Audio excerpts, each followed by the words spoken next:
Amis téléspectateurs asalaamaaleykum gannaaw nag bu leen nuyoo di leen jaajëfal di kontaan bu baax a baax ci ànd bi ngeen ànd ak ñun rawat nañu nag waa Sénégal 221 officiel di kontaan bu baax ci abonné yi bis ni ki démb nag nu gis que ne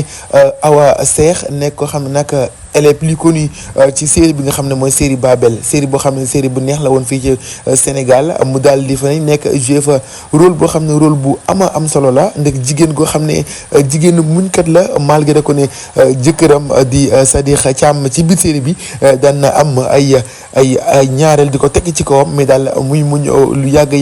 ñu gis que ne nag jamono ji mu ngi nag doog a dugg ci sëy gannaaw buñ ko takkee ci bis ki barki démb mu nekk nag officiellement madame Ndiaye ki nga xam ne nag moo ko takk mooy monsieur Ndiaye bu nekk foofu ci Evenprod mu mel ni daal rôle bi nga xam ne moom daan incarné ci biir les série Babel di nekk aw boo xamante ne waaye tamit muñkat la muñkat boobu noonu daal dafa mel ni moom la ñëpp daal di gis ci moom ndax daal nit ku baax a baax la ci série bi mu mel ni daal kanamam sax di refléter li nga xamante ne mooy